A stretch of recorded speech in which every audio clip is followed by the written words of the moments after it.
Screen दिख रही है। राइट। बिस्मिल्लाहिर्रहमानिर्रहीम। तो हमने पिछली क्लास में एंड जिस बात पे किया था वो था ग्लाइकोलिसिस। जल्दी से रिवाइज कर लेते हैं, पिछली क्लास में हमने किया क्या था।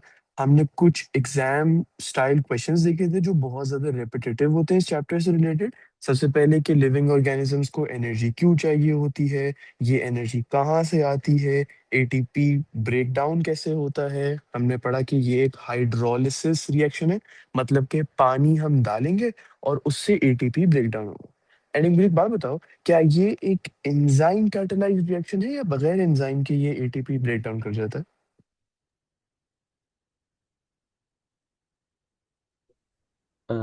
एंजाइम लगता है इसमें। बिल्कुल, और उस एंजाइम का नाम क्या है? एटीपीएस। बिल्कुल सही, उस एंजाइम का नाम है एटीपीएज एंजाइम। तो we need water molecules plus ATPase enzyme अगर हमें एटीपी को ब्रेक डाउन करना है। अब ये एटीपी बनता कब है? रेस्पिरेशन के दौरान, चाहे वो एरोबिक हो या एनारोबिक हो। और हमने शुरू किया एरोबिक रेस्पिरेशन को देखना, जिसके चार स्टेजेस होते हैं: glycolysis, link reaction, Krebs cycle, और चौथा ऑक्सीडेटिव फॉस्फोरिलेशन। मेक श्योर आपको ये चारों स्टेजेस के नाम बिल्कुल सही तरीके से याद हो, क्योंकि इसमें अगर स्पेलिंग मिस्टेक भी होती है ना, तो वो एग्जामिनर इन चारों वर्ड्स को बोल्ड करके लिखता है मार्किंग स्कीम में। विच मीन्स कि स्पेलिंग मिस्टेक भी हो, इवन इफ आपने सही लिखा हो, एक आध एस और आई आगे पीछे हो, तो आपका वो मार्क नहीं मिलता। सो मेक श्योर ये बिल्कुल सही तरीके से याद हो। अच्छा, फिर हमने देखा था कि जब ये एरोबिक रेस्पिरेशन के स्टेजेस हो रहे होते हैं, तो फिर इन्हीं स्टेजेस के दौरान दो चीजें हो सकती हैं। या तो सबस्ट्रेट लिंक्ड फॉस्फोरिलेशन हो सकती है, या तो केमियोस्मोसिस हो सकता है। ये वो दो तरीके हैं जिससे हम एटीपी को इन चारों स्टेजेस के दौरान प्रोड्यूस करते हैं। और आज हम इनको देखेंगे। अच्छा, हमने ग्लाइकोलिसिस से शुरू किया था। एक ग्लूकोज मॉलिक्यूल, उसकी फॉस्फोरिलेशन हुई, मतलब कि फॉस्फेट ग्रुप ऐड हुआ, ग्लूकोज 6 फॉस्फेट हम उसको कह रहे हैं। फिर उसको आइसोमराइज किया तो वो ग्लूकोज 6 फॉस्फेट से बन गया फ्रक्टोज 6 फॉस्फेट। फिर दोबारा से फॉस्फोरिलेशन हुई, तो अब वो 1 6 बिस फॉस्फेट बन गया। ये बिस का वर्ड क्यों यूज हो रहा है यहाँ? Any idea?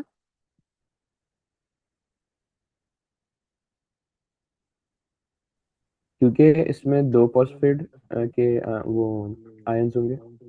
Exactly exactly. पहले रिएक्शन में फॉस्फोरिलेशन हो चुकी थी और अभी अभी हमने दूसरी बार फॉस्फोरिलेशन की, तो दो फॉस्फेट के आयंस आ गए, हेंस द वर्ड बिस। अच्छा, अब इसका ब्रेकडाउन होता है और हम दो पीपी मॉलिक्यूल्स बना लेते हैं, दो ट्रायोस। ट्राई का मतलब तीन, के मतलब कि तीन कार्बन का एक कंपाउंड है और तीन कार्बन का दूसरा कंपाउंड है, और हर कंपाउंड में एक फॉस्फेट ग्रुप है, तो टू टीपी मॉलिक्यूल्स। अब आते हैं असल बात पे, और ये सब कुछ जो यहाँ पे लिखा है ना, थोड़ा सा इसको एक्सपैंड करते हैं आज। सबसे पहली बात, हमने देखा था ट्रायोस फॉस्फेट दो इंटरमीडिएट कंपाउंड्स में कन्वर्ट हो जाता है। और इस कन्वर्जन के लिए हमने क्या क्या लिखा, कि यहाँ पे डिहाइड्रोजनेशन हो रही है और सबस्ट्रेट लिंक्ड फॉस्फोरिलेशन हो रही है। 1 मिनट के लिए जरा इसको छोड़ दो, इस पे जरा हो। डिहाइड्रोजनेशन मतलब कि लॉस ऑफ हाइड्रोजन एटम। सबसे पहले ये बताओ, क्या ये ऑक्सीडेशन है या रिडक्शन?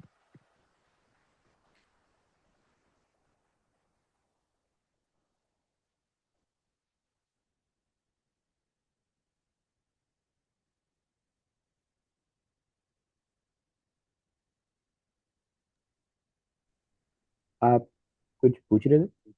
जी जी, अगर हम हाइड्रोजन एटम को रिमूव करते हैं तो क्या वो ऑक्सीडेशन होगी या रिडक्शन? ऑक्सीडेशन। ऑक्सीडेशन, बिल्कुल सही।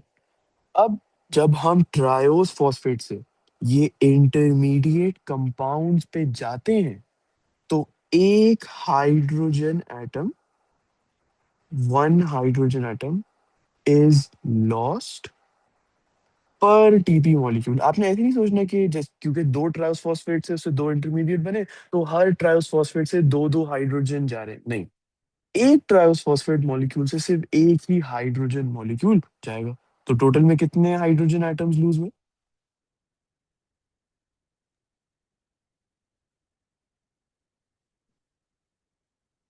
अगर एक टीपी मॉलिक्यूल से एक हाइड्रोजन एटम निकल रहा है, तो दो टीपी मॉलिक्यूल से टोटल कितने हाइड्रोजन एटम निकले? दो हाइड्रोजन एटम। बिल्कुल, तो जब हम यहाँ पे लिखते हैं कि डीहाइड्रोजनेशन हो रही है, तो टोटल 2 हाइड्रोजन एटम्स यहाँ पे लूज होते हैं। अब एक मसला है, ये जो हाइड्रोजन एटम्स यहाँ पे लूज हुए हैं ना, हमें ये रेस्पिरेशन, एरोबिक रेस्पिरेशन चल रही है ना, इसके आखिरी स्टेज में दोबारा से चाहिए होंगे।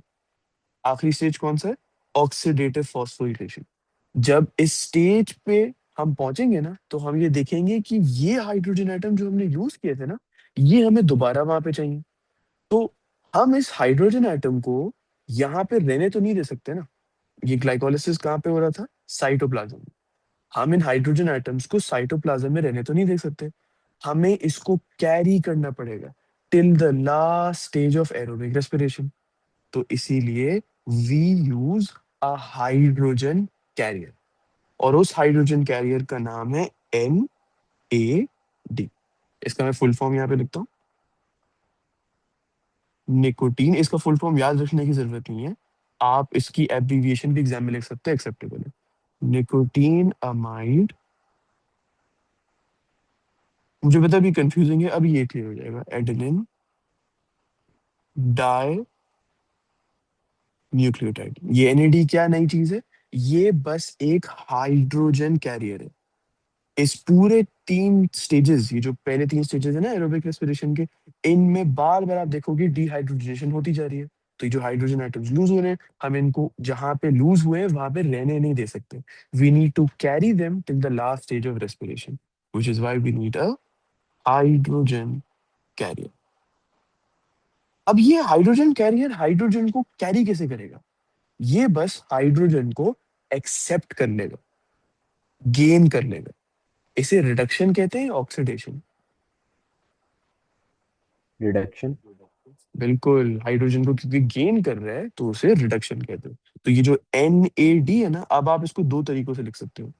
जब इस NAD ने हाइड्रोजन को गेन कर लिया, इधर you can write this as NADH, या आप इसको लिख सकते हो एज रिड्यूस्ड NAD।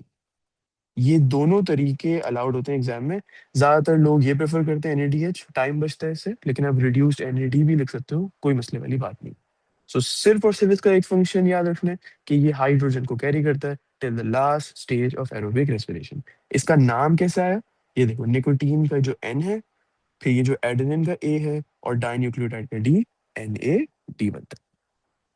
अच्छा, अब एक गेस करो कि ये हाइड्रोजन आयन को किस, हाइड्रोजन एटम या हाइड्रोजन आयन को किस फॉर्म में गेन करता होगा। मतलब कि अगर मैं यहाँ पे लिखूँ एक chemical equation, NAD plus dash is equal to NADH, तो गेस करो यहाँ पे हाइड्रोजन किस फॉर्म में होगा? सिर्फ एटम की फॉर्म में, आयन की फॉर्म में, या किस फॉर्म में होगा?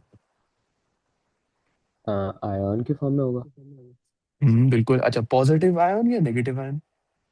पॉजिटिव। बिल्कुल। यही चीज ना बहुत सारे बच्चों को आती है, और सोचने वाली बात भी तो ये सही है ना। अगर हम किसी कंपाउंड में से हाइड्रोजन को निकाल रहे हैं, मतलब कि हम हेटेरोलिटिक फिशन कर रहे हैं, मतलब कि कोई भी इलेक्ट्रॉन हाइड्रोजन के पास नहीं जाता है, तो वो H+ आयन होगा। लेकिन यहाँ पे ऐसा नहीं होता। तो जो NAD है, वो जो हाइड्रोजन को गेन करता है, it actually gains a negative hydrogen ion. ये एक बहुत की चीज है, इसको जरूरी है याद रखना। तो H+ NAD नहीं गेन कर रहा, हाइड्रोजन एटम नहीं गेन कर रहा, वो एक हाइड्रोजन आयन गेन कर रहा है, नेगेटिव आयन। अब जरा सोचो, नेगेटिव आयन का मतलब क्या है? कि उसके पास एक एक्स्ट्रा इलेक्ट्रॉन होगा या 2 एक्स्ट्रा इलेक्ट्रॉन होंगे? -1 का चार्ज है। अगर हम उसे न्यूट्रल से कंपेयर करें, यस। एक एक्स्ट्रा इलेक्ट्रॉन होगा। बिल्कुल, न्यूट्रल से कंपेयर करना ये बिल्कुल सही चीज थी, क्योंकि अगर एटम है इसका मतलब उसके पास खुद का तो इलेक्ट्रॉन है, -1 है इसका मतलब एक एक्स्ट्रा इलेक्ट्रॉन है। टोटल कितने हो गए? 2 इलेक्ट्रॉन। तो इसीलिए कभी भी आप यहाँ पे NAD कैसे गेन करते हैं हाइड्रोजन को, वो हाइड्रोजन किस फॉर्म में होता है, तो आप इसको ऐसे लिखोगे, H, ऊपर एक नेगेटिव चार्ज, और यहाँ पे ये 2 इलेक्ट्रॉन आप ऐसे बना दोगे। तो ये NADH यहाँ पे प्रोड्यूस हो गया। It's not gonna be a positive hydrogen आया। ओके, यहाँ तक कोई कंफ्यूजन? नहीं। ओके, अच्छा मैं यहाँ पे लिख देता हूँ, ये जो प्रोसेस हो रहा है क्योंकि हाइड्रोजन की गेनिंग हो रही है, इसलिए इसे रिडक्शन कहते हैं। एक सेकेंड। ओके, अब जरा आ जाते हैं, बहुत देर से ये चीज पेंडिंग थी, सबस्ट्रेट लिंक्ड फॉस्फोरिलेशन। टीपी से हम इंटरमीडिएट में गए तब भी ये लिखा हुआ आ रहा था, और इंटरमीडिएट से हम दो पाइरुवेट में गए तब भी ये चीज लिखी हुई आ रही थी। सबस्ट्रेट लिंक्ड फॉस्फोरिलेशन को ना सबसे पहले समझते हैं। ये क्या करता है कि ये एनर्जी यूज करता है जो कि किसी दूसरे एक्सोथर्मिक केमिकल रिएक्शन से निकली है, और उसको यूज करके एटीपी को प्रोड्यूस करता है। पहले तो इसको लिखते हैं और फिर समझते हैं। सबस्ट्रेट, बहुत इजी है, substrate linked phosphorylation is the using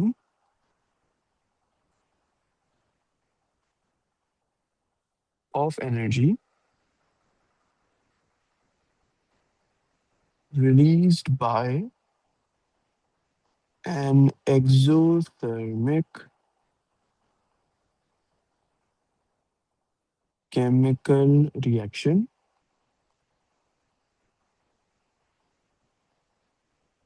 to produce ATP. अच्छा मुझे एक बात बताओ, जब हम लिखते हैं या जब हम बोलते हैं ये दो वर्ड्स प्रोड्यूस एटीपी, तो आपके दिमाग में क्या आता है कि एटीपी को कैसे बनाया जाता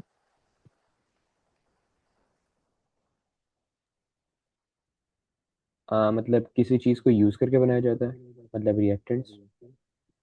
बिल्कुल, और वो रिएक्टेंट्स क्या होंगे, मतलब कि अगर मैं आपको बोलूं कि एटीपी बन रहा है तो what are the two reactants that are involved? Adenine होगा और 3 फॉस्फेट मॉलिक्यूल्स होंगे। ओके, तो adenine and three phosphate groups and ribo sugar भी। जी। बिल्कुल। ये तो एक तरीका है ना कि आप बिल्कुल एटीपी को उसके छोटे छोटे टुकड़ों में तोड़ दो और फिर उन टुकड़ों को आप ज्वाइन करो कि तीन फॉस्फेट ग्रुप मिला दिए, राइबोस शुगर, ये आपने तीन फॉस्फेट ग्रुप यहाँ मिला दिए, राइबोस शुगर आपने मिला दिया, और फिर यहाँ पे एडेनिन को मिला दिया। क्या हम ऐसे नहीं कह सकते कि प्रोड्यूसिंग एटीपी ये भी है कि लेट्स से आपने एक एडीपी मॉलिक्यूल लिया और उसमें एक फॉस्फेट ग्रुप डाल दिया? Can this also be producing ATP? सही। या एक और भी तरीका, आपने एक एएमपी मॉलिक्यूल लिया, एडेनोसिन मोनोफॉस्फेट, और उसमें दो फॉस्फेट ग्रुप डाल दिए, तो ऐसे भी आप एटीपी प्रोड्यूस कर सकते हो। तो ज्यादातर जब हम बोलते हैं ना प्रोड्यूसिंग एटीपी, इट्स नॉट जो आप कह रहे थे वो कि आप बिल्कुल उसको इंडिविजुअल छोटे छोटे टुकड़ों से ज्वाइन करके करो, नहीं, ज्यादातर ऐसा नहीं होता है। हम क्या करते हैं कि बॉडी में जो एडीपी मॉलिक्यूल्स हैं या जो एएमपी मॉलिक्यूल्स हैं, वो दोबारा से उनको एटीपी में कन्वर्ट कर देते हैं फॉस्फेट ग्रुप ऐड करके। लेकिन ये जो एडिशन ऑफ फॉस्फेट ग्रुप है, फॉस्फोरिलेशन है, ये तो ओवरऑल एंडोथर्मिक है। मतलब कि इस प्रोसेस को करने के लिए, एटीपी को बनाने के लिए एनर्जी लगेगी। ये एनर्जी कहाँ से आ रही है? किसी रैंडम एक्सोथर्मिक केमिकल रिएक्शन में से। ये थी पूरी बात। तो एक रैंडम एक्सोथर्मिक केमिकल रिएक्शन हो रहा है, उसमें से हमें एनर्जी मिली, और उस एनर्जी को यूज करके आपने एक एडीपी मॉलिक्यूल में एक फॉस्फेट ग्रुप ऐड करवाया, और उससे एटीपी प्रोड्यूस हो गई। अगर आप इस तरीके से एटीपी बनाते हो तो इस प्रोसेस का नाम है substrate linked phosphorylation. Make sense? सही। राइट, अच्छा। अब जरा नोटिस करो, इसके नाम में सबस्ट्रेट लिंक्ड फॉस्फोरिलेशन। क्या हम ऐसे कह सकते हैं कि ये जो प्रोडक्शन हो रही है एटीपी की, इसके लिए जो एनर्जी चाहिए ये तो हमें किसी और रिएक्शन से मिल रही है ना, एक्सोथर्मिक रिएक्शन से? So can we say this process is dependent on another reaction? जी। अगर वो एक्सोथर्मिक रिएक्शन ना होता तो हमें एनर्जी भी नहीं मिलती और ये प्रोसेस भी नहीं होता। इसलिए लिंक्ड का वर्ड यूज होता है कि वो रिएक्शन इस रिएक्शन से लिंक्ड है in terms of energy transfer. तो ये है सबस्ट्रेट लिंक फॉस्फोरिलेशन। तो अब जरा देखो, टू ट्रायोस फॉस्फेट से दो इंटरमीडिएट, ये एक एक्सोथर्मिक रिएक्शन होगा। इससे एनर्जी रिलीज हुई, और इससे आपने दो एडीपी, अब थोड़ा इसको डिटेल में लिखते हैं, दो एडीपी मॉलिक्यूल्स ने दो फॉस्फेट ग्रुप्स को ज्वाइन किया या ऐड हुए उसमें, और दो एटीपी प्रोड्यूस हो गए। अच्छा, एक बहुत बड़ी मिसकंसेप्शन, बच्चे ये समझते हैं कि सबस्ट्रेट लिंक फॉस्फोरिलेशन मतलब कि ये वाला जो रिएक्शन है, इससे फॉस्फेट ग्रुप मिल रहा है और वो फॉस्फेट ग्रुप इसमें ऐड होके एटीपी बन रहा है। नहीं, इस रिएक्शन का जो पर्पस है वो फॉस्फेट ग्रुप देना नहीं है। शायद दे, वो शायद ना दे। इसका मेन पर्पस है एनर्जी को देना, which will fuel this endothermic reaction. ये एक बहुत जरूरी चीज। अच्छा, और अब इससे दो एटीपी बन गया। दो क्यों बना? क्योंकि दो ट्रांस फॉस्फेट थे और दो एडीपी इसीलिए यूज हो रहे थे। अब दोबारा देखो, दो इंटरमीडिएट कंपाउंड से दो पायरुवेट बने, मतलब दोबारा से टू एडीपी प्लस दो phosphate groups makes two ATP. अगर यहाँ पे सिर्फ एक इंटरमीडिएट कंपाउंड एक पायरुवेट में बनता तो एक एडीपी प्लस एक फॉस्फेट ग्रुप एक एटीपी बनाते। That is the end of glycolysis का प्रोसेस। कोई कंफ्यूजन इन एनी पार्ट? अभी तक तो नहीं है। मैं बस एक प्रॉब्लम आ गई, मैं बस 2 मिनट में रिजॉइन करता हूँ। ओके।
अस्सलाम वालेकुम, मेरी आवाज़ आ रही है?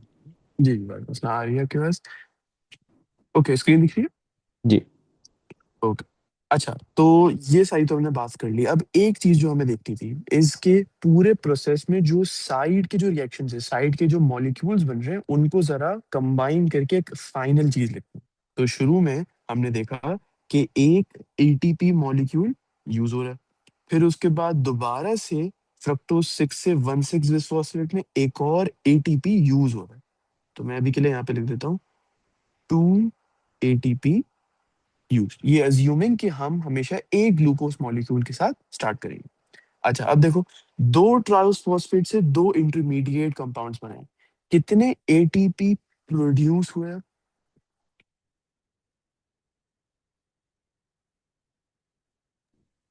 दो एटीपी प्रोड्यूस हुए। बिल्कुल, सो टू एटीपी प्रोड्यूस्ड। अच्छा फिर दो इंटरमीडिएट कंपाउंड से दो पायरुवेट बनाए, कितने एटीपी प्रोड्यूस हुए?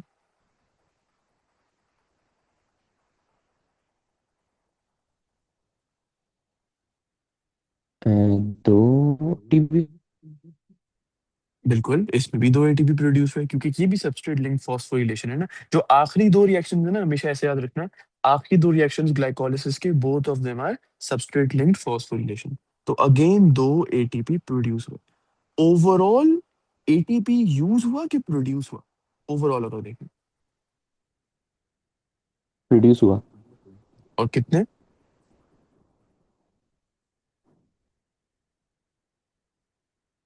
4 प्रोड्यूस हुए और 2 यूज हुए। फोर प्रोड्यूस हुए और टू यूज हुए, so in other words overall two ATP are produced. अच्छा, अब हमने ये भी देखा कि एक जगह डीहाइड्रोजनेशन हो रही है, मतलब कि हाइड्रोजन कैरियर की जरूरत तो पड़ेगी। वो दो एनएडी मॉलिक्यूल्स दो हाइड्रोजन आयंस को गेन करके दो एनएडीएच मॉलिक्यूल्स बनाएंगे। तो यहाँ पे हम लिख देते हैं two NADH is also produced. तो एंड में आपने शुरू किसके साथ किया था? एक ग्लूकोज मॉलिक्यूल के साथ। एंड में आपके पास क्या क्या आ गया? दो pyruvate molecules which is obviously the product of the reaction, two ATP side पे बने और टू एनएटीएचपी साइड पे produce.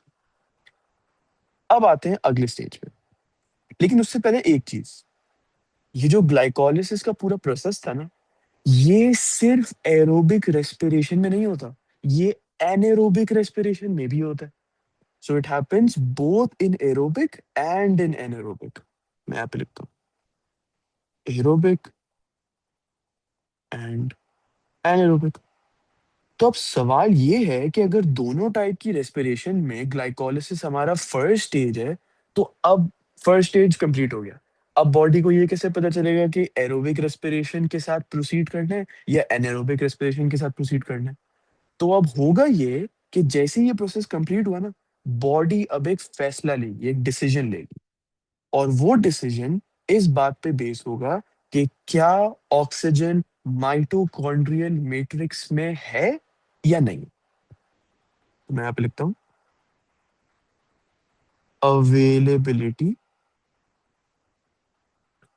Of oxygen in mitochondrial matrix. अच्छा, बहुत से बच्चे ना ये भी लिखते हैं availability of oxygen in the cell. अब बात तो एक ही हुई ना, अगर माइटोकॉन्ड्रियल मैट्रिक्स में ऑक्सीजन है, माइटोकॉन्ड्रियल मैट्रिक्स भी तो सेल का ही हिस्सा है, तो आप दोनों लिख सकते हो कि ऑक्सीजन माइटोकॉन्ड्रियल मैट्रिक्स में होना चाहिए या सेल में होना चाहिए। अगर तो ये है, तो फिर एरोबिक रेस्पिरेशन के साथ हम फर्दर प्रोसीड करते हैं, लेकिन अगर नहीं है, तो फिर हम एनारोबिक रेस्पिरेशन के साथ प्रोसीड करते हैं। So if yes, we go with aerobic,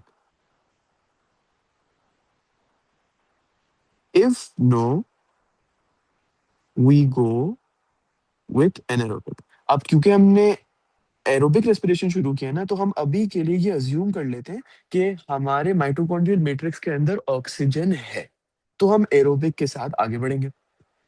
अच्छा, अब ये डिसाइड तो कर लिया, लेकिन एक्चुअली में होगा क्या?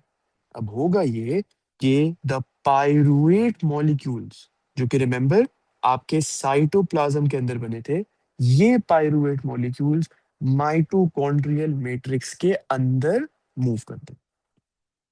सो मैं यहाँ पे लिखता हूँ if we move forward with aerobic respiration, aka oxygen is available in the mitochondrial matrix, the pyruvate molecules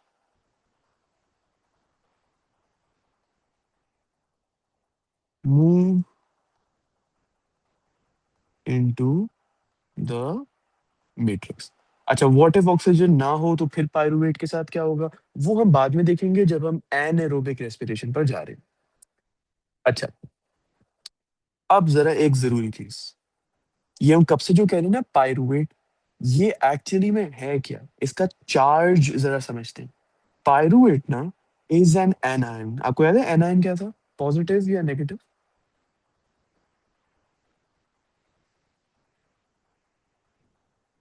negative. Anion was a negatively charged ion, बिल्कुल। अच्छा, एट द सेम टाइम जरा माइटोकॉन्ड्रिया का शेप जरा revise करते हैं। वो क्या था कि सबसे पहले आपके पास यहाँ पे दो पायरुवेट आ चुके हैं अंदर, ये आपका माइटोकॉन्ड्रियल मैट्रिक्स है। ये आपका यहाँ पे ये इनर मेम्ब्रेन है। ये जो इनफोल्डिंग्स थी मेम्ब्रेन के अंदर, क्या नाम था इनका? सिस्टाई। क्रिस्टा है, बिल्कुल सही, क्रिस्टा ही इनका नाम था। और surrounding the inner mitochondrial membrane हमारा आउटर माइटोकॉन्ड्रियल मेम्ब्रेन यहाँ पे आते हैं। और इन दोनों मेम्ब्रेन्स को मिला के हम कहते हैं माइटोकॉन्ड्रियल एनवेलप। अच्छा, क्योंकि पायरुवेट एक एन आयन है, एक नेगेटिव आयन है, रिमेंबर कि मेम्ब्रेन के अंदर क्या होता था, phospholipid bilayer, right? Phospholipid bilayer क्या किसी नेगेटिव आयन को अपने थ्रू जाने देगा?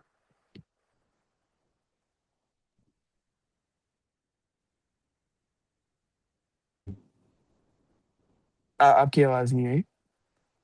मैं कह रहा हूँ नहीं, नहीं जाने देगा। नहीं जाने देगा, और क्यों नहीं जाने देगा? क्योंकि वो हाइड्रोफोबिक होता है। क्योंकि वो हाइड्रोफोबिक कोर होती है, बिल्कुल, फैटी एसिड टेल्स की वजह से inside both of the membranes, बिल्कुल सही कह रहे हो।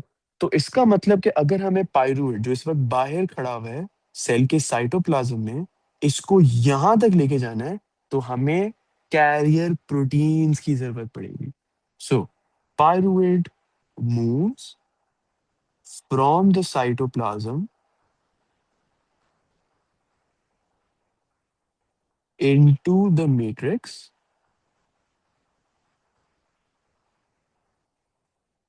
Through carrier proteins. अब कैरियर प्रोटीन का नाम एज सच आपके सिलेबस में नहीं है, लेकिन अगर आप ये याद रख लो तो आपको वो एवीपी का मार्क जो हम हमेशा बात करते हैं उसकी, वो आपको बिल्कुल मिल सकता है। तो उस कैरियर प्रोटीन का नाम है VDAC। फुल फॉर्म इसका वोल्टेज डिपेंडेंट एनायन कैरियर्स। मतलब कि ये ऐसे कैरियर प्रोटीन हैं जो कि अपना शेप चेंज करते हैं वोल्टेज पे डिपेंड करके। अब जरा सोचो, पायरुवेट एक एनायन है, राइट, एक नेगेटिव आयन है।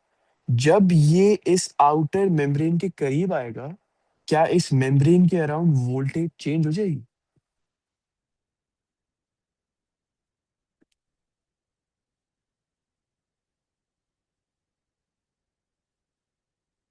सोचो। समझ में नहीं आया ये वाला पॉइंट। अच्छा, ये जो मेम्ब्रेन्स थी इसके अंदर तो हमें समझ आ गया कि ये कैरियर प्रोटीन्स होती हैं। अब जरा इनका नाम देखो, वोल्टेज डिपेंडेंट एनायन कैरियर्स। सबसे पहली बात हमें ये समझ आया कि ये कैरियर प्रोटीन्स एनायंस को ट्रांसपोर्ट करने के लिए यूज होती हैं। लेकिन ये कैरियर प्रोटीन डिपेंड किस बात पे करती है कि मैं कब खुलूंगा, मैं कब बंद होऊंगा? ये कैरियर प्रोटीन के लिए कौन डिसाइड करता है? वोल्टेज डिसाइड करता है। इसीलिए हम कहते हैं कि ये वाला कैरियर प्रोटीन सिर्फ तभी खुलता है जब वोल्टेज चेंज होती है, और जब दोबारा से वोल्टेज नॉर्मल पे आती है तो ये बंद हो जाता है। In other words, it is voltage dependent. So, a pyruvatic anion, right? It's a negatively charged ion. It's a charged species. So when you bring it close to the membrane, क्या membrane का around, membrane की surrounding में क्या voltage थोड़ा बहुत change होगा? जी। क्योंकि वो एक चार्ज स्पीसीज है। तो वोल्टेज चेंज हुआ, इस चेंज इन वोल्टेज की वजह से ये वाला जो कैरियर प्रोटीन है VDAC, ये खुल गया, पायरुवेट अंदर चला गया, शेप चेंज हुआ, और पायरुवेट बगैर फॉस्फोलिपिड बाइलेयर के थ्रू पास करे मैट्रिक्स में पहुंच गया from the cytoplasm. That's all you need to understand about VDACs. So these VDACs ये क्या कर रहे हैं basically? They depend on voltage changes. अब सोचो अगर ये पायरुवेट इस मेम्ब्रेन के करीब ना होता तो मतलब वोल्टेज भी सराउंडिंग्स की चेंज नहीं होती, तो क्या ये कैरियर प्रोटीन खुलता?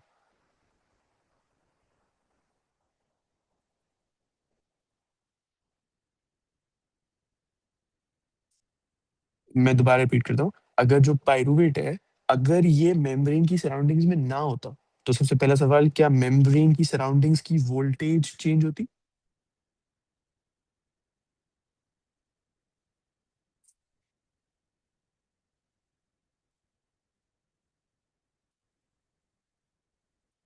सोचो।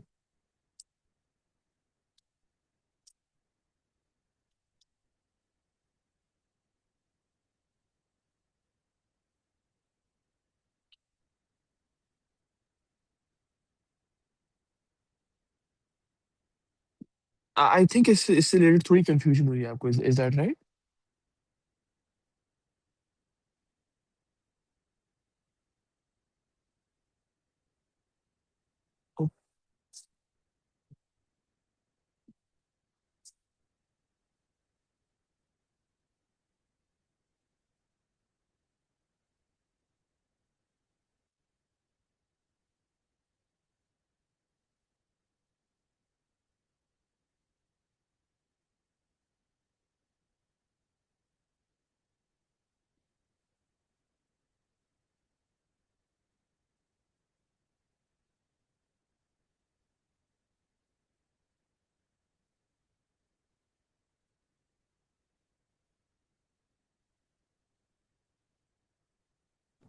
आपकी उस वक्त आवाज़ नहीं आ रही थी, मैंने लीव करके वापस ज्वाइन किया।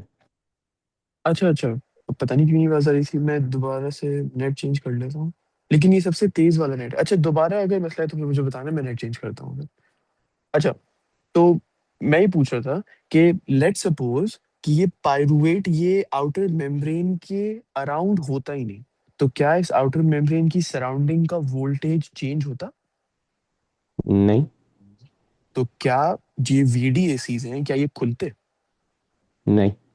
नहीं। ये फायदा है वोल्टेज डिपेंडेंट ये एनायन कैरियर प्रोटीन्स का होना, कि ये तभी खुलेंगे जब वोल्टेज चेंज होगा। वोल्टेज कैसे चेंज होगा? जब कोई चार्ज स्पीशीज उनके करीब जाएगा। What is the charge species हमारे लिए? पायरुवेट। सो VDACs के थ्रू ये साइटोप्लाज्म से मैट्रिक्स के अंदर ये चला जाता है। अब जरा देखते हैं कि मैट्रिक्स के अंदर हो क्या रहा है इन दो पायरुवेट मॉलिक्यूल्स के साथ। तो जैसे हमने वो करा ना कि एक के बाद एक के बाद एक रिएक्शंस हो रहे हैं ग्लाइकोलिसिस में, वैसे ही जरा देखते हैं कि इस सेकंड स्टेज में एरोबिक रेस्पिरेशन के क्या हो रहा है। So we start with two pyruvate molecules. अच्छा जरा याद करके बताओ, हर पायरुवेट मॉलिक्यूल में कितने कार्बन एटम्स थे?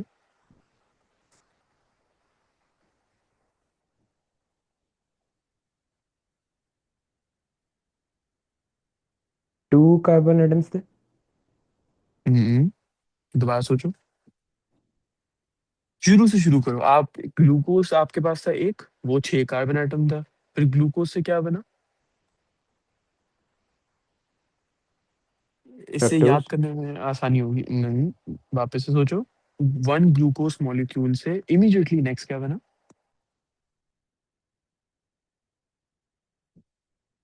क्या फॉस्फोरिलेशन हुई थी और ग्लूकोज 6 फॉस्फेट बना था? सही।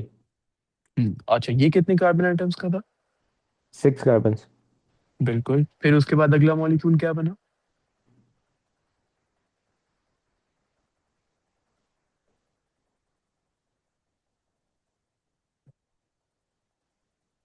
थोड़ा टाइम लगेगा लेकिन ये इवेंचुअली आपको याद हो जाएगा। सो ग्लूकोज से ग्लूकोज 6 फॉस्फेट, फिर आइसोमेरिज्म, फ्रक्टोज 6 फॉस्फेट। अभी भी कार्बन आइटम का नंबर तो हमने चेंज ही नहीं किया, सिर्फ आइसोमराइज किया हमने। फिर fructose 1,6 bis phosphate, carbon atom का नंबर चेंज हुआ? नहीं। नहीं। फिर उसके बाद अगला अगला स्टेज क्या था?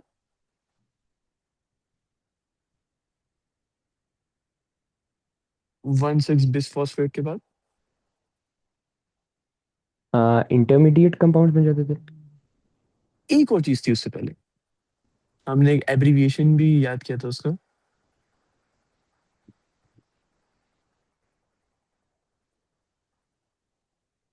Triose phosphate. सही। So what triose phosphate, each triose phosphate was how many carbon atoms? Look at the word tri. 3। 3 carbon atoms, correct. फिर आप सही कह रहे हो, हमने इंटरमीडिएट बनाया, अभी भी हमने कार्बन एटम का नंबर चेंज नहीं किया 3, और उससे हमने पायरुवेट बनाया, तो पायरुवेट में कितने कार्बन एटम?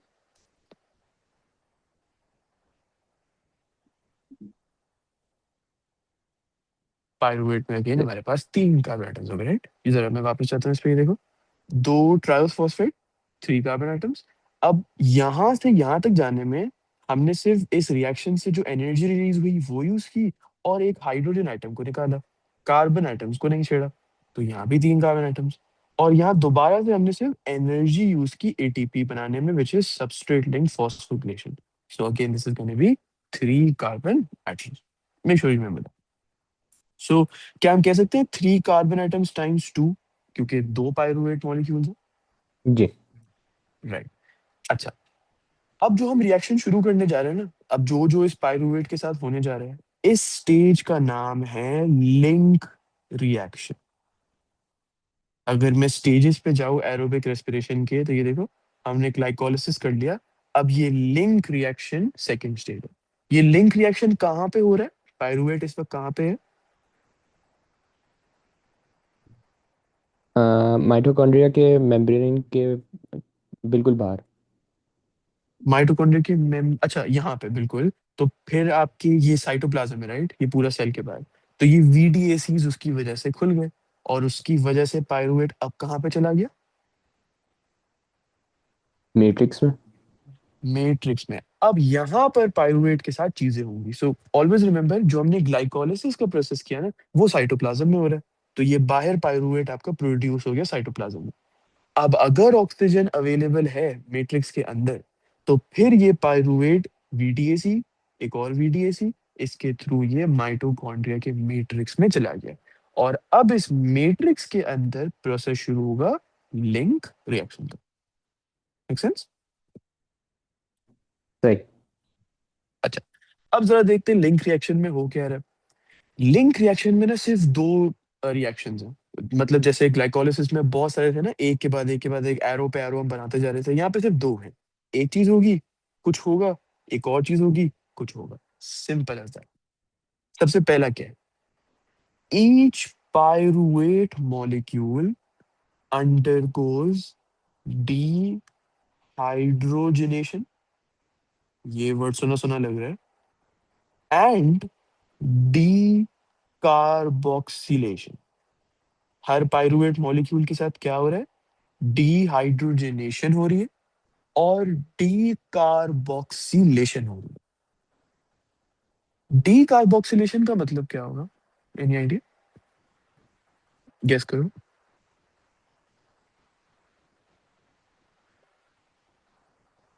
तुक्का मार दो। कार्बोक्सिल ग्रुप्स मतलब उनको हटा देंगे। That's actually a good guess. Carboxyl groups.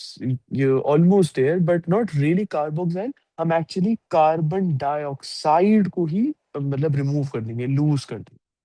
Always remember, ये जो डी होता है ना, जैसे D phosphorylation, D hydrogenation, D carboxylation, D का मतलब होता है रिमूव।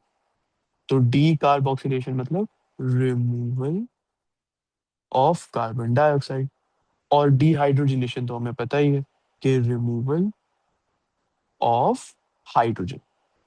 अब जैसे पहले याद है डिहाइड्रोजनेशन हो रहा था ट्रायोस फॉस्फेट के साथ, हर ट्रायोस फॉस्फेट में से एक हाइड्रोजन निकल रहा था। यहाँ पे भी वही है, हर पायरुवेट में से एक हाइड्रोजन निकलेगा। इस हाइड्रोजन के साथ क्या होगा? क्या हम उसको वहीं पे छोड़ देंगे?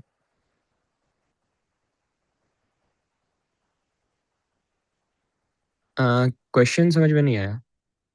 अच्छा, जो हम शुरू में डिहाइड्रोजनेशन कर रहे थे ग्लाइकोलिसिस में, उसमें याद है हमने कहा था कि हाइड्रोजन हमें आखिरी स्टेज में काम आएगा एरोबिक रेस्पिरेशन के।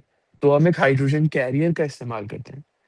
यहाँ पर भी हम हाइड्रोजन को नहीं छोड़ेंगे। तो फिर what do we use? Hydrogen को कैरी करने के लिए?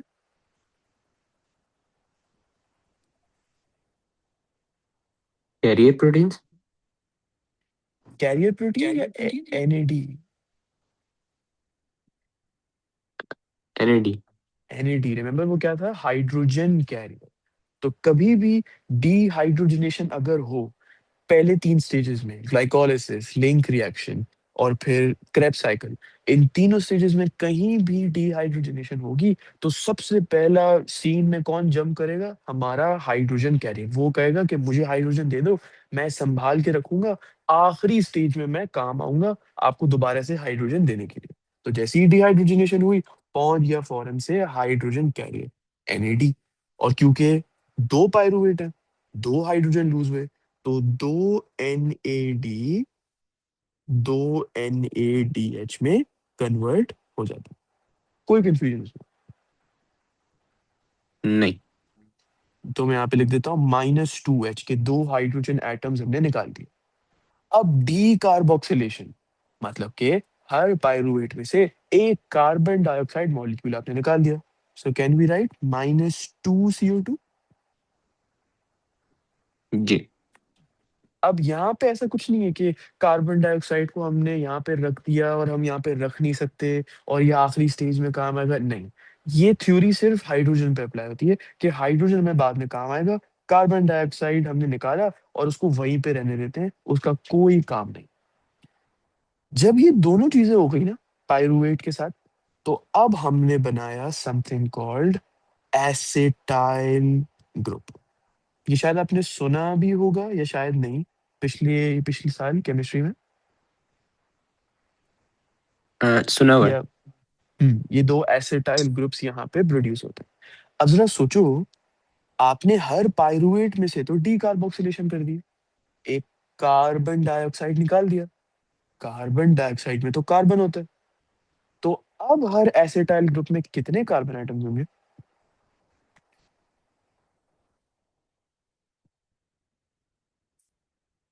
सोचो।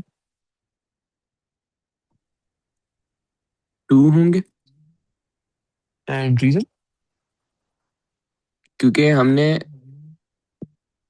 जब कार्बोक्सिलेशन की थी तो उसमें हमने एक कार्बन निकाल दिया था उसमें। एग्जैक्टली, डीकार्बोक्सिलेशन की वजह से एक कार्बन निकाल दिया था। तो अब हर एसिटाइल ग्रुप में 2 कार्बन थे। अब क्योंकि 2 एसिटाइल ग्रुप्स है, तो आपने दोबारा से 2 कार्बन टाइम्स 2 लिख दिया। जैसे 2 पाइरुवेट थे तो 3 कार्बन टाइम्स 2 लिख दिया। ये हम बार बार क्यों ये पूछ रहे हैं कि कितने कार्बन आइटम्स होंगे इसमें, कितने होंगे उसमें? इट्स बिकॉज अगर आप अपनी बुक खोलो ना, तो उसमें नाम ज्यादातर इन कंपाउंड्स के लिखे ही नहीं है।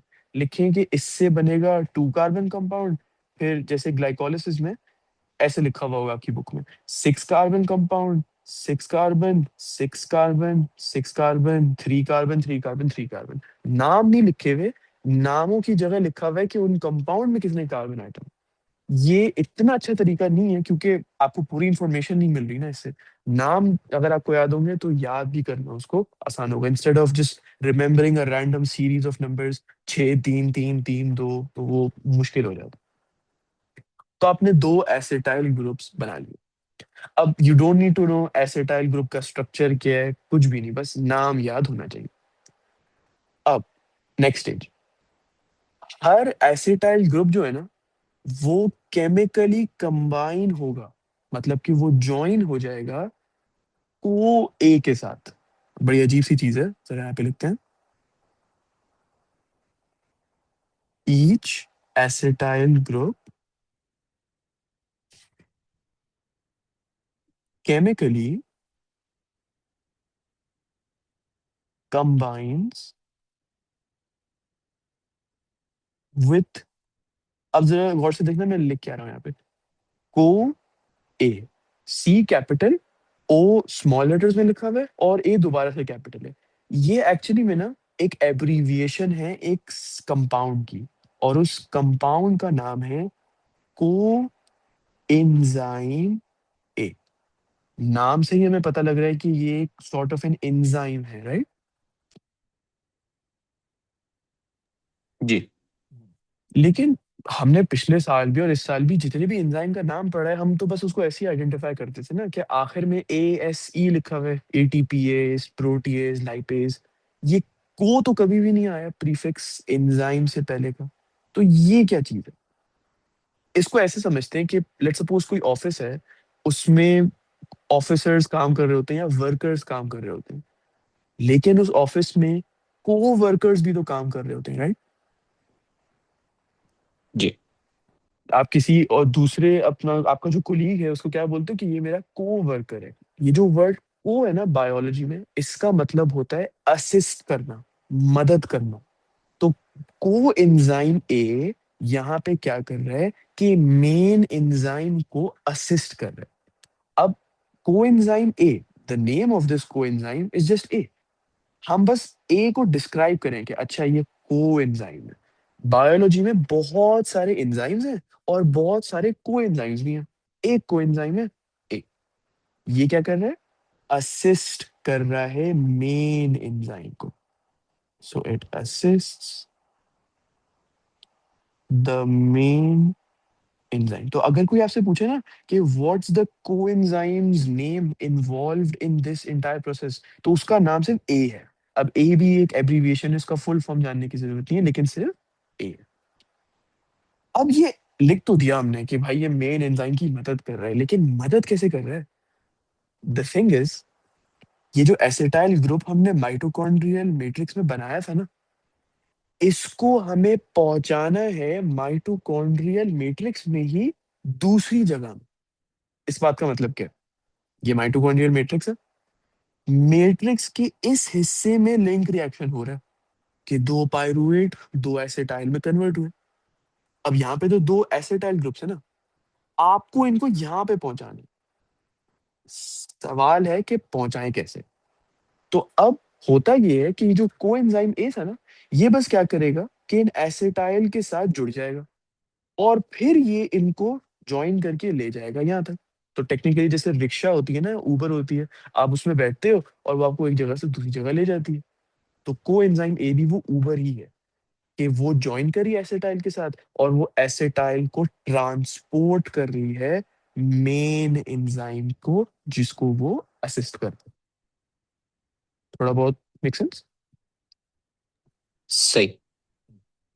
तो यहाँ पर लिंक रिएक्शन हुआ, यहाँ पर वो मेन एंजाइम खड़ा हुआ है, इंतजार कर रहा है एसिटाइल ग्रुप का मेन एंजाइम। अब मेन एंजाइम खुद तो काम नहीं करेगा ना, वो मेन बंदा है, वो काम लेगा किससे? अपने को एंजाइम से। असिस्ट करेगा ये मेन एंजाइम को। इसका नाम क्या है? को एंजाइम ए। इसका बस काम क्या है? एसिटाइल ग्रुप को पॉइंट ए से पॉइंट बी तक पहुंचाना। तो वो कैसे करेगा? एसिटाइल के साथ ज्वाइन करेगा और सिंपल उबर की तरह उसको ट्रांसपोर्ट कर देगा। सो असिस्ट करने का प्रोसेस कैसे काम करता है? It transports the acetyl group, ये इसको नीचे लिख देते हैं, टू द मेन एंजाइम। अब ये मेन एंजाइम का भी तो नाम होगा ना, ये नामालूम अफराद कौन है? ये मेन एंजाइम का नाम है अकॉनिटेज एंजाइम। अब देखो हम हमारे पुराने पैटर्न पे आ गए, ASE। So this is our main enzyme again. ये वर्ड आपको शायद ही मिलेगा बुक में एंजाइम का, ये एक एक्स्ट्रा पॉइंट है। AVP एनी वैलिड पॉइंट में उसमें काउंट होता है। Okay, that was all about the link reaction.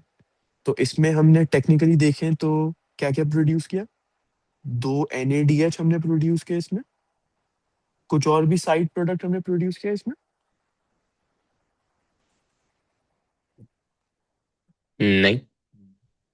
दोबारा देखो, डिहाइड्रोजनेशन के अलावा भी एक और चीज हो रही थी। डीकार्बोक्सिलेशन। और उससे दो कार्बन डाइऑक्साइड रिलीज हो रहे थे। तो टेक्निकली तो आपने दो कार्बन डाइऑक्साइड भी प्रोड्यूस किया, राइट? तो ये दो चीजें आपकी साइड में बन गई और आपका एक्चुअली में चल क्या रहा है कि आपका जो दो एसिटाइल ग्रुप्स थे, उन्होंने को ए के साथ ज्वाइन कर लिया और अब जो उन्होंने बनाया ना, उसका नाम होगा, बस दोनों वर्ड्स को ज्वाइन कर दो, acetyl co A. That's it. ऐसे सोचो कि ये एसिटाइल इस ऊबर में बैठ चुका है, जो कि हमारा को ए। ये भी दो कार्बन कंपाउंड है, ये भी दो कार्बन कंपाउंड है। जरा नोटिस करो क्या चल रहा है। Acetyl is a two carbon compound, acetyl CoA is also two carbon compound. क्या इस थ्योरी की बेस पे हम कह सकते हैं कि ये को ए के कार्बन हमें काउंट ही नहीं करने?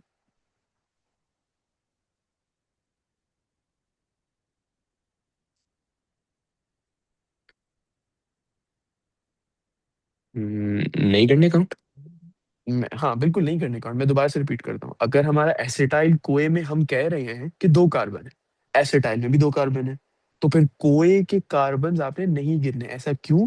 क्योंकि एक ऊबर आपका रिश्तेदार तो नहीं है ना। ऊबर का काम है बस एक जगह से दूसरी जगह पे पहुंचाना।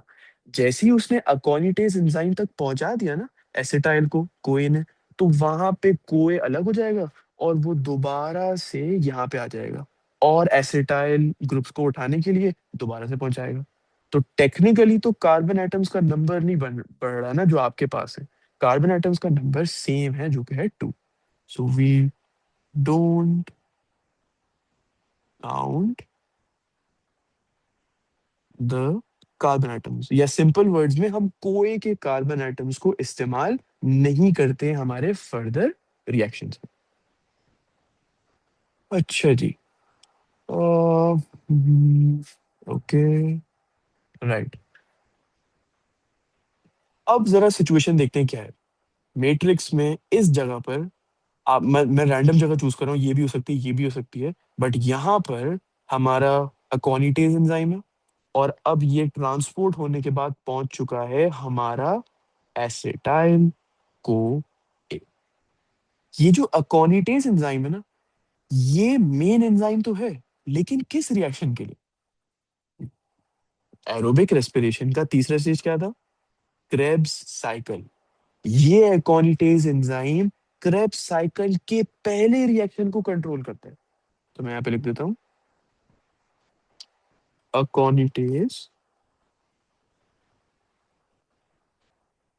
Enzyme controls the first reaction of the Krebs cycle. तो ये अकोनिटेज को एसिटाइल क्यों चाहिए था जो लिंक रिएक्शन में बना? ताकि वो उसको क्रेब साइकिल के पहले रिएक्शन में यूज कर सके। और देखो कितना सीमलेसली हमने लिंक रिएक्शन से मूव करके क्रेब साइकिल भी शुरू कर दी, क्योंकि वहां पे एसिटाइल पहले रिएक्शन में इस्तेमाल हो रहा है। कोई कंफ्यूजन? नहीं। राइट। तो क्रेब साइकिल अभी मैं शुरू नहीं करना चाह रहा। It's a very long cycle. ये मेडिकल स्कूल में भी पढ़ाई जाती है और ये A2 में भी पढ़ाई जाती है, बिल्कुल उतनी ही डिटेल में। तो ये सुकून से हम देखेंगे, बहुत सारे इसमें रिएक्शंस हैं। लेकिन अभी के लिए ये बता दूं कि इसमें वर्ड देखो क्या यूज हो रहा है क्रेब साइकिल में। It's a cycle. तो आप नोटिस करना अगली क्लास में जब हम देखेंगे कि एक साइकिल ऑफ रिएक्शन है। पहला रिएक्शन हुआ, दूसरा रिएक्शन हुआ, तीसरा, चौथा और दोबारा से पहला रिएक्शन होगा। सो हम एरोज जो पहले दो स्टेजेस के लिए बना रहे थे ना, ऐसे ऐसे और ऐसे, अब हम ऐसे नहीं बनाएंगे। अब हम एक साइकिल में ये एरोज को बनाएंगे ताकि चीजें और भी ज्यादा क्लियर हो जाए। Right, so that was about it for today. जरा मैं देख लूं कोई भी चीज मिस तो नहीं कर दी। कोएंजाइम के मुझे लिए हम एक क्वेश्चन पूछना था। ये पायरुवेट जो पायरुवेट मॉलिक्यूल्स होते हैं या कंपाउंड होते हैं, वो इंटरमीडिएट से कैसे डिफर करता है? That is a good question. The thing is कि हम पाइरुवेट मॉलिक्यूल्स और मैं जरा इस पे वापस जाता हूँ। कहाँ गया ये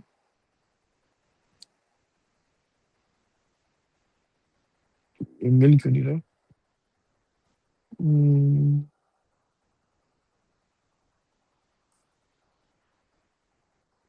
या टेक्निकली तो ना आप पाइरुवेट और इंटरमीडिएट में कुछ कर नहीं रहे, राइट? मतलब पहले हम कर रहे थे ना डिहाइड्रोजनेशन वगैरह वगैरह। यहाँ पे सिर्फ आप उसकी एनर्जी को इस्तेमाल कर रहे हो। So it's a good thing आप पूछ रहे हो कि एक्चुअली में उनके स्ट्रक्चर में फर्क क्या है।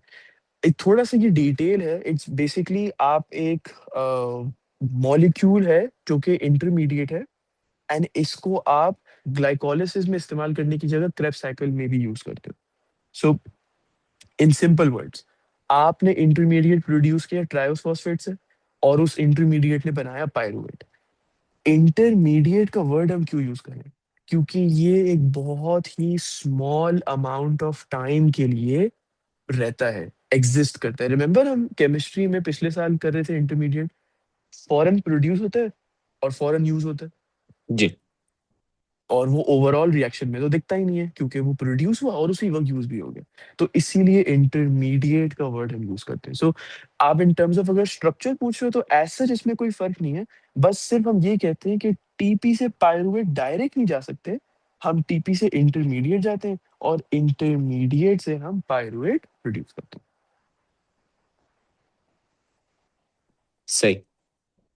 एक्चुअली मैंने भी इतना ज्यादा ये सोचा नहीं था कि इंटरमीडिएट और पायरुवेट में फर्क क्या है, but yeah, that's a good question, लेकिन स्ट्रक्चर मैसेज इसका कोई फर्क नहीं। Right, anything else? नहीं। Right, so that's gonna be it for today. इंशाल्लाह इसको फिर कल कंटिन्यू करते हैं। अल्लाह हाफिज़। अल्लाह हाफिज।